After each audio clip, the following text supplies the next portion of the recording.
السلام علیکم ورحمۃ اللہ وبرکاتہ۔ اللہم انا نسألک علما نافعا وعملا متقبلا ورزقا طیبا۔ اللہم انفعنا بما علمتنا وعلمنا ما ينفعنا وزدنا علما۔ اعوذ باللہ من الشیطان الرجیم، بسم اللہ الرحمن الرحیم۔ رب اشرح لی صدری ویسر لی امری واحلل عقدۃ من لسانی یفقہوا قولی۔ ثم قست قلوبکم، پھر سخت ہو گئے تمہارے دل، من بعد ذالک، اس کے بعد، فہی کالحجارہ، بس وہ پتھر کی طرح، او اشد قسوہ، یا اس سے بھی زیادہ سخت، وَإِنَّ مِنَ الْحِجَارَةِ، اور بے شک پتھروں میں سے، لما، البتہ، یتفجر، پھوٹ نکلتی ہیں، منہ الانہار، اس سے نہریں، وَإِنَّ مِنْهَا لَمَا يَشَقَّقُ، اور بے شک اس میں سے البتہ جو پھٹ جاتے ہیں، فَيَخْرُجُ، پس نکلتا ہے، مِنْهُ الْمَاءُ، اس سے پانی، وَإِنَّ مِنْهَا، اور ان میں سے بعض، لَمَا، البتہ ایسے ہیں، يَحْبِطُ، وہ گر پڑتے ہیں، مِنْ خَشْيَةِ اللہ، اللہ کے ڈر سے، وَمَا اللَّهُ بِغَافِلٍ، اور اللہ غافل نہیں، بے خبر نہیں، عَمَّا، اس چیز سے، تَعْمَلُونَ، جو تم اعمال کرتے ہو۔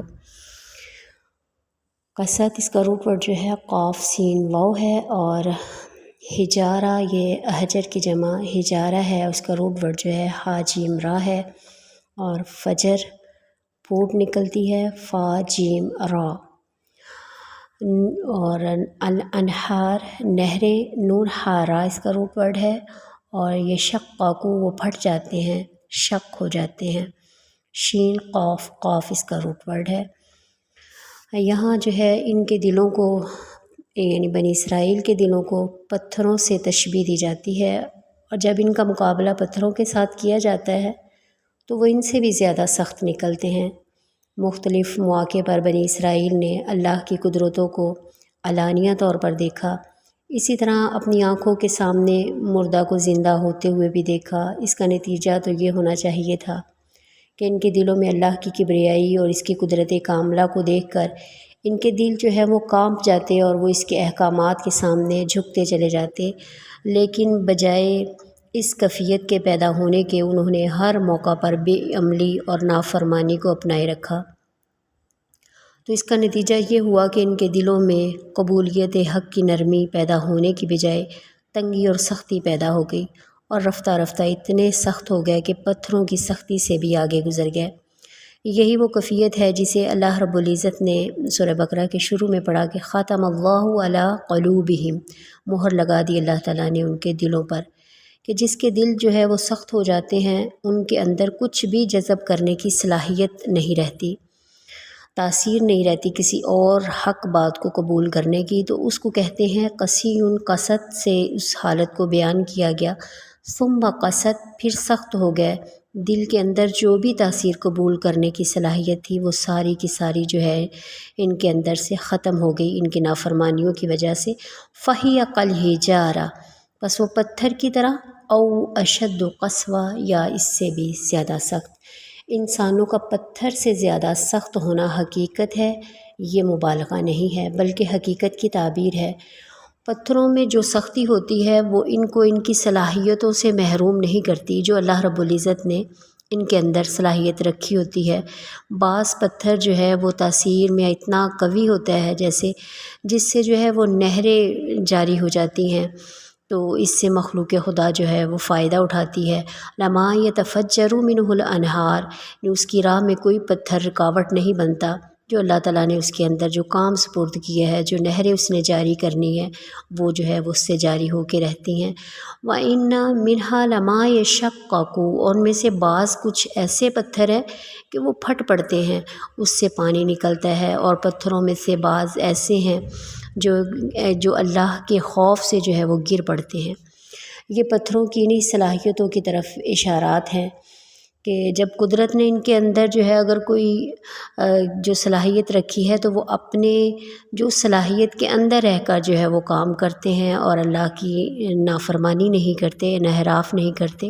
اگر کوئی کہے کہ پتھر تو بے جان چیز ہے، وہ کیسے ڈرتے ہیں؟ تو اہل ایمان اور اہل یقین جانتے ہیں کہ اللہ رب العزت نے قرآن مجید اور احادیث سے ہمیں جو ہے یہ معلوم ہوتا ہے، معلوم ہونا چاہیے کہ اللہ سبحانہ تعالیٰ نے کچھ ادراک، کچھ احساسات جو ہے شعور ان کے اندر بھی رکھا ہے۔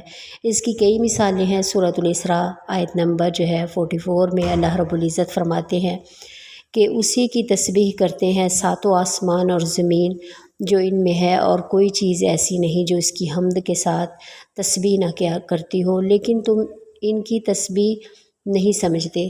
جب آپ مدینہ میں تشریف لے گئے، مسجد نبوی میں اس وقت ممبر نہیں تھا، تو درخت کے تنے کو کاٹ کر جو ہے وہ بطور ممبر استعمال کیا جاتا تھا۔ پھر آپ کے لیے ممبر بنایا گیا، تو آپ نے اس تنے کو چھوڑ دیا جو اس سے، تو جب چھوڑا تو اس سے آوازیں نکلنے لگی، وہ رو رہا تھا اور وہ ہچکیاں لے رہا تھا کہ اب اللہ کے رسول جو ہے میرے ساتھ لگ کر اللہ کا کلام نہیں پڑھیں گے۔ تو وہ جگہ جس پر بیٹھ کر ہم اللہ کی عبادت کرتے ہیں، اللہ کا ذکر کرتے ہیں، یہ ساری چیزیں ہمارے حق میں یا ہمارے خلاف جو ہے وہ گواہی دیں گی۔ وہ بولے گی کہ یا اللہ میرے پاس بیٹھ کر اس نے غلط کام کیا تھا یا جو ہے اچھا کام کیا تھا۔ دل سخت کب ہوتے ہیں؟ دلوں کی سختی اللہ کی نافرمانی کی وجہ سے ہوتی ہے۔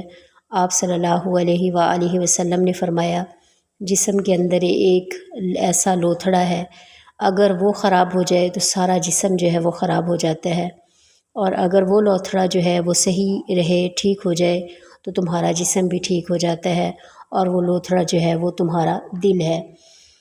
اب دل کو اگر بچایا جا سکتا ہے، اس کا ایک ہی راستہ ہے کہ اللہ اور اس کے رسول کی فرما برداری کی جائے۔ یہ زبان بھی دل کی سختی کا موجب بنتی ہے۔ اللہ کے رسول صلی اللہ علیہ وآلہ وسلم نے فرمایا کہ بے شک کثرت کلام جس میں اللہ کا ذکر نہ ہو، فضول گپ شپ محفلیں لگی ہوئی ہیں جس میں اللہ کا ذکر نہیں ہوتا، تو یہ بھی دلوں کی سختی کا باعث ہے۔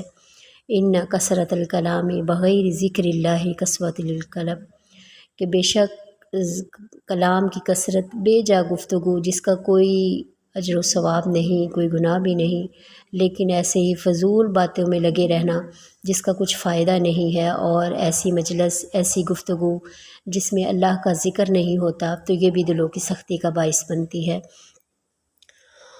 تو ہم چھوٹی چھوٹی باتوں پر الجھ کر کتنا جو ہے اللہ رب العزت سے دور ہو رہے ہیں، ہمارے دل جو ہے وہ سخت ہو رہے ہیں۔ پتھر بہتر ہے ہم سے جو اپنا کام کر رہے ہیں، اور انسان اپنا پیدا ہونے کا مقصد پورا نہیں کر رہا۔ کان ہے جو سنتے نہیں، آنکھیں ہیں جو دیکھتی نہیں، دل ہے اس سے کہ وہ سمجھتے نہیں۔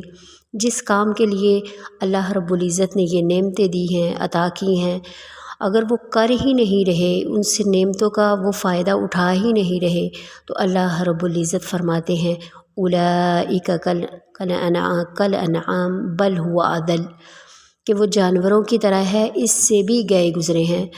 یہاں فرمایا کالحجارۃ او اشد قسوہ، کہ وہ پتھروں کی طرح ہے یا اس سے بھی زیادہ سخت ہے۔ اشرف المخلوقات جس کو اللہ رب العزت نے وَلَقَدْ كَرَّمْنَا بَنِي آدم اور یا احسن تقویم کہا ہے، یہ اسفل السافلین ہونے میں بس اتنا ہی فرق ہے کہ جو اللہ کی فرما برداری میں آتا ہے وہ احسن تقویم ہے اور اشرف المخلوق ہے، اور جو اللہ کی فرما برداری میں نہیں آتا وہ اسفل السافلین ہو جاتا ہے۔ بنی اسرائیل کی قوم، اللہ رب العزت نے فرمایا تھا کہ انی فضلتکم علی العالمین، سارے جہانوں پر فضیلت دی تھی۔ اب ان کی حالت یہ اللہ تعالیٰ فرما رہے ہیں کہ پتھر دل ہے، پتھروں سے بھی زیادہ سخت ہیں۔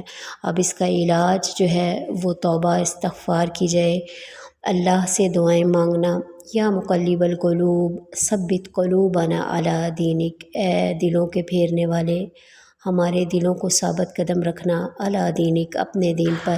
اچھی صحبت، اچھی مجلس، تدبر القرآن، خدمت خلق کرنا، موت کو کثرت سے یاد کرنا، آخرت کی یاد جو ہے یہ اس کا علاج ہے، دل کو نرم کرتی ہیں۔ 3 مواقع پر اپنے دلوں کا موازنہ کیا کیجئے، اگر ان 3 مواقع میں دل نہ لگے تو سمجھ لو کہ تمہارے سینے میں جو دل ہے وہ سخت ہو چکا ہے۔ نمبر 1 کہ ذکر کی محفلوں میں دل لگتا ہے کہ نہیں۔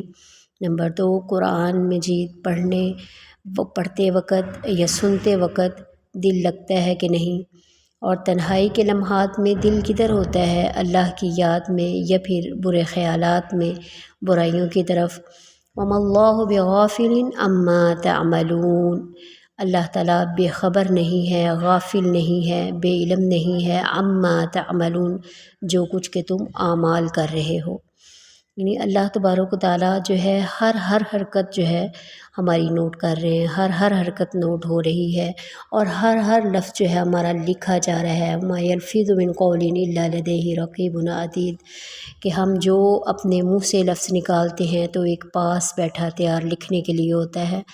آج کل میڈیا کا دور ہے، اتنا زیادہ امکان اور مواقع ہیں جس سے دنیا جو ہے جیسے جیسے دنیا بڑھتی جا رہی ہے، شیطان کا جال جو ہے اتنا ہی وسیع تر ہوتا جا رہا ہے، ہم اس میں جکڑے جا رہے ہیں۔ ایک کلک میں دنیا کی ہر نیکی آپ کے سامنے آ سکتی ہے اور دنیا کی ہر برائی آپ کے سامنے آ سکتی ہے۔ یہ اب ہم پر منحصر ہے کہ ہم کون سا رخ اختیار کرتے ہیں، کس کی طرف جاتے ہیں، نیکی کی طرف یا برائی کی طرف جاتے ہیں۔ ہم اس بات کے خود ذمہ دار ہیں۔ تو اللہ رب العزت سے دعا ہے کہ اللہ تبارک و تعالیٰ ہمارے دلوں کو نرم کرے، اور اللہ تبارک و تعالیٰ ہمارے دلوں کی سختی جو ہے اللہ تعالیٰ اسے نرمی میں بدلے، اور اللہ تعالیٰ ہمارا خاتمہ بالایمان فرما دے۔ یا مقلب القلوب ثبت قلوبنا علی دینک۔ آمین۔